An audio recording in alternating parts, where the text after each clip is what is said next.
नमस्कार साथियों, आज हम जो कहानी पढ़ने वाले हैं वो है साधु और खजूर। एक दिन की बात है, एक साधु गांव के बाहर वन में स्थित अपनी कुटिया की ओर जा रहा था। रास्ते में बाजार पड़ा। बाजार से गुजरते हुए साधु की दृष्टि एक दुकान में रखी ढेर सारी टोकरियों पर पड़ी। उसमें खजूर रखे हुए थे।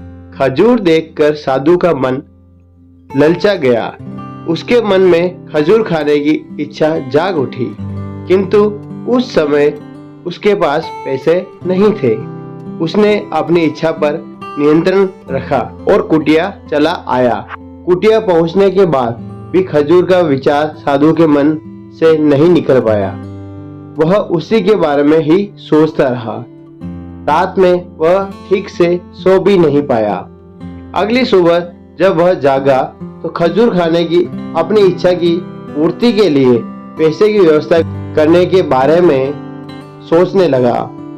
सूखी लकड़ियां बेचकर खजूर खरीदने लायक पैसों की व्यवस्था अवश्य हो जाएगी। यह सोचकर वह जंगल में गया और सूखी लकड़ियां बीनने लगा। काफी लकड़ियां एकत्रित कर लेने के बाद उसने उसका गट्ठर बनाया और उसे अपने कंधे पर लाद कर बाजार की ओर चल पड़ा। लकड़ियों का गट्ठर भारी था, जिसे उठाकर बाजार तक की दूरी तय करना आसान नहीं था, किंतु साधु चलता गया। थोड़ी देर में उसके कंधे में दर्द होने लगा, इसलिए विश्राम करने वह एक स्थान पर रुक गया। थोड़ी देर विश्राम कर वह पुनः लकड़ियां उठाकर चलने लगा। इसी तरह रुक रुक कर किसी तरह वह लकड़ियों के गट्ठर के साथ बाजार पहुंचा। बाजार में उसने सारी लकड़ियां बेच दी। अब उसके पास इतने पैसे इकट्ठे हो गए जिससे वह खजूर खरीद सके।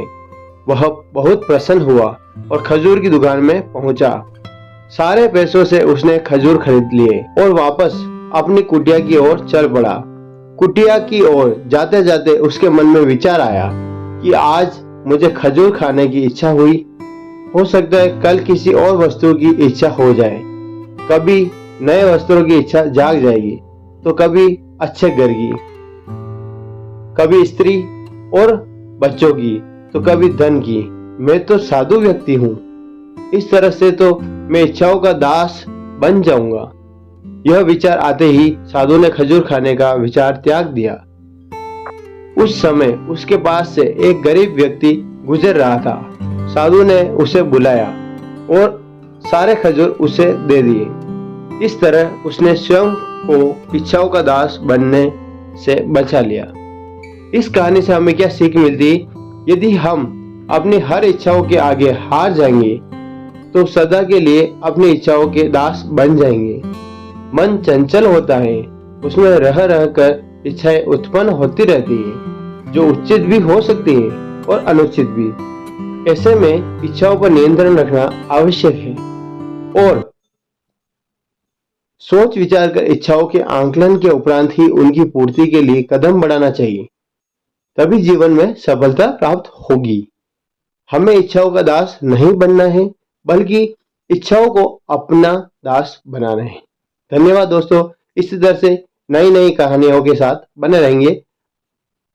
मिलते हैं एक नई कहानी के साथ। तब तक के लिए जय हिंद, जय भारत।